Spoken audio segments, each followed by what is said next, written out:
लड़की पड़े या लड़का पड़े, जिसके भी रिश्ते की बंदिश है, और मैं अल्लाह से डर के कहता हूँ चंद दिन तजर्बा करके देख ले, रिश्ता अल्लाह वहाँ से खींच लाएगा। अगर पहाड़ों की चोटियों पे भी होगा ना, उसे खींच के इसके घर में ले आएगा। क्या बात है भाई, प्लीज ये गौर से सुने, ये लड़कियों के लिए क्या बात कही उन्होंने कि ऐसा रिश्ता मिलेगा कि पहाड़ियों की चोटियों से भी जो है ना खींच के आपके पास आ जाएगा। जी, 2 नफल पढ़ ले, 2 नफल सलाम फेरने के बाद फौरन सजदे में चले जाए। अच्छा, इस तरह जब आप पगड़ी इस तरह अल्लाह के सामने रखते हैं, या अल्लाह मेरा तेरे सामने सर झुका है ना, तो तू लोगों को इधर खींच के लिया। अरे वाह, अल्लाह खींच के लिया अल्लाह के हुक्म से। क्या बात है, क्या वजीफा बताया आपने। Welcome back, you watching morning with Fiza. और आज हम बच्चियों की शादी के लिए जो उनकी बंदिशें हैं उसके ऊपर वज़ाइफ ले रहे हैं। अच्छे रिश्तों के लिए, अच्छे वर्क के लिए हम आज वज़ाइफ ले रहे हैं। आप हमें कॉल कर सकते हैं, हमारे साथ मौजूद मेहमान मौजूद हैं।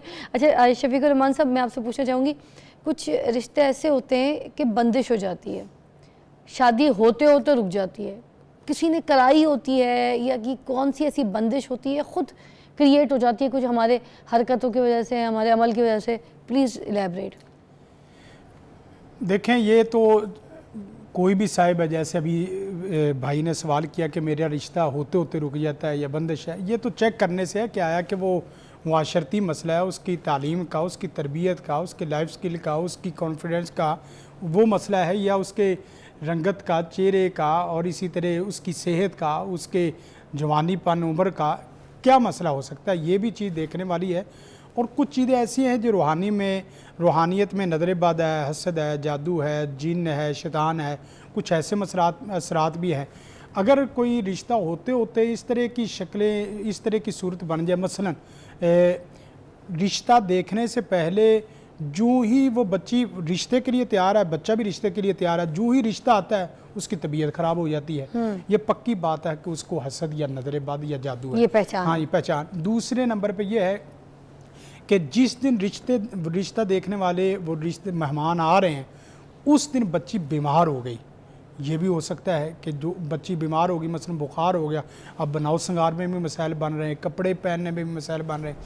तीसरी शक्ल ये भी हो जाती है कि बस औक़ात बच्ची अच्छी पढ़ी लिखी है, तालीम याफ्ता है, तरबियत याफ्ता है, बच्चा भी पढ़ा लिखा है, जो ही वो मेहमानों के सामने कोई चाय रोटी और इसी तरह कोई खाना पीना पेश करता है, और वो उससे कुछ बुला के बात करते हैं और उससे कंपनी लेना चाहते हैं, वो कंपनी उस तरह नहीं वो दे पाती जिस तरह देनी चाहिए। हो सकता है उसकी ज़बान की बंदिश हो जाए, हो सकता है उसकी कलर स्कीम में कोई मसला आ जाए। मसलन बाद दफ़ा ऐसे भी केस हमारे पास आते हैं कि बिल्कुल बेआईनी उसी दिन जिस दिन रिश्ता देखने वाले आ रहे हैं, उस दिन बच्ची के चेहरे की जो ना वो चेहरे की रंगत ही बदल गई, कुछ दाग दाने धब्बे आ गए, नूर चला गया। या इसी तरह ये है कि बस औकात ये है कि 2-3 कपड़े अच्छे उसने सिलाई किए थे, लेकिन उनमें से वो कपड़ा ज़िद से वो बच्ची पहन लेती कि जो कपड़ा आम फ़हम और आम आँखों को लगने वाला नहीं है। ये होता है, हमें पता चलता है कि यार इसकी कितनी पसंद अच्छी थी, लेकिन ये कि आज इसने जो कपड़े पहने बिल्कुल इसने ख्याल नहीं किया, बिल्कुल ख्याल नहीं किया। और बसों का ये करवाया जाता है,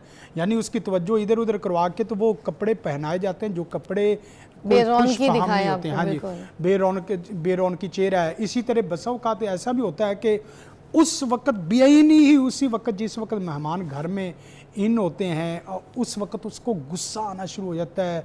उस वक़्त उसको जो है ना वो बसाओकात ऐसी तबीयत में बेचैनी, एनजाइटी पैदा हो जाती है। अब गुस्से आने से भी बंदे की ना बसाओकात शक्ल सूरत बदल जाती, बंदे की खुशी वो गमी में बदल जाती, बंदा फ़ौरन जज कर लेता है। अब देखें, कुछ लोग ऐसे हैं जो आपकी एज को देख रहे हैं, कुछ लोग ऐसे हैं कि जो आपके लिबास को देख रहे हैं, यानी रिश्ता देखने वाले। कुछ लोग ऐसे हैं चाल को भी देख रहे होते हैं, चारों तरफ तालीम और तरबियत को देख रहे होते हैं। बच्चों को चाहिए कि जिस वक्त रिश्ता देखने के लिए आए, अपनी तालीम और तरबियत का पूरा प्रॉपर असर अपने मेहमानों के ऊपर डाले, अपने लिबास का पूरा प्रॉपर उसके ऊपर असर छोड़े।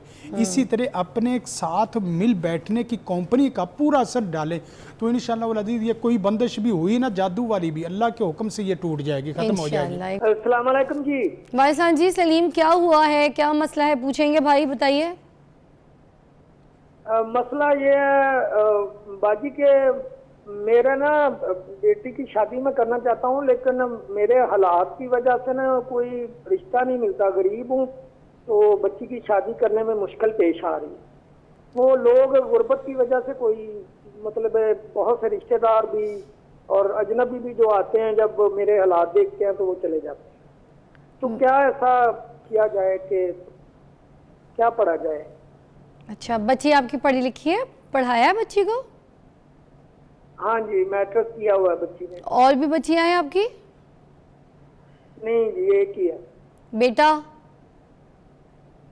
एक बेटा है जी, छोटा है वो। अच्छा, वो छोटा, ये बेटी के लिए आप परेशान हैं। अच्छा अंकल जी, आपको अभी यहाँ पे वज़ाइफ बताते हैं जी। देखें, वजीफ़े का अभी भी प्रोफेसर साहब ने जो वजीफ़ा बताया, जो वजीफ़ा करने का जो असल तरीका है ना, वो उसको भी देखना चाहिए। हमारे यहाँ ना, अब मसलन मैं बताने लगा था प्रोफेसर साहब की बात के ऊपर, मूसा अलैहिस्सलाम ने तो पढ़ी है रब्बी निलमान दल तैली अमिन खैरिन फ़कीर। उस बच्ची ने क्या पढ़ा है जिसको मूसा मिल गए हैं? इतनी बात समझ रहे कि नहीं?